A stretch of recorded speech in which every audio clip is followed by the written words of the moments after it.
Bonjour Internet et bon retour sur ma chaîne. Ma dernière vidéo concernant l'essai de la R1300GS Adventure ASA a reçu beaucoup de vues de votre part et je tenais à vous en remercier.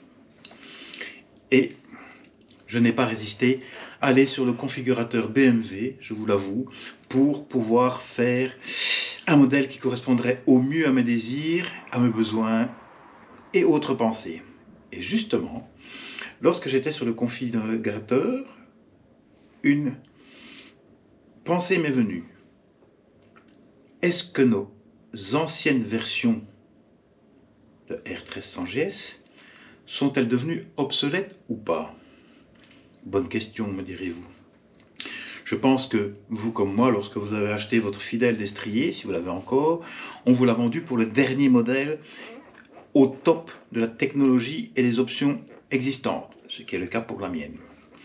Mais la question vraiment de base, est-elle devenue obsolète? Je ne sais pas comment y répondre. Enfin si, mais ça je vous laisserai voir à la fin.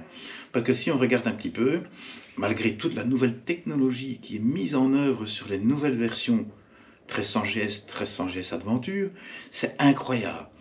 L'ASA, boîte automatique comme disent couramment, la hauteur adaptative, il y a plein d'innovations, sans parler de ce moteur magique qui est vraiment superbe. À part un petit peu le bruit que je n'ai pas trop aimé, la sonorité du moteur, hein, pas de l'échappement. Mais sinon, c'est vraiment des machines parfaites et qui montrent bien un pas en avant technologique de ce qui est attendu maintenant d'une moto moderne. Non seulement elle est plus facile à conduire, mais elle offre beaucoup plus de sécurité avec les radars et tout ça. Et elle est encore plus confortable, par exemple la boîte automatique pour quelqu'un, et ça je trouve ça très judicieux, qui a un problème de santé. Mais nos anciennes machines alors, on doit les abandonner?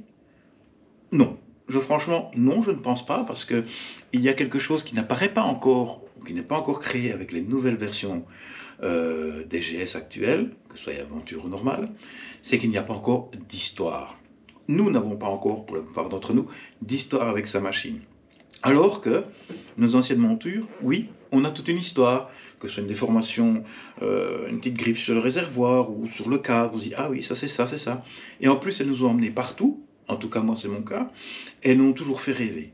Et je ne vous cache pas que chaque fois que je monte encore sur le relais, qui a maintenant plus de 7 ans, je vous l'ai déjà dit plus d'une fois, je ressens toujours la même émotion, toujours le même plaisir, toujours la même qualité de conduite. Et je ne lui trouve pas de défaut, à part qu'elle n'a pas les nouvelles technologies embarquées. Donc en conclusion, est-ce que nos anciennes montures sont obsolètes? Pour moi, non, parce qu'elles ont fait rouler et fait rêver beaucoup de pilotes moto, mais elles continueront encore à en faire rouler beaucoup maintenant.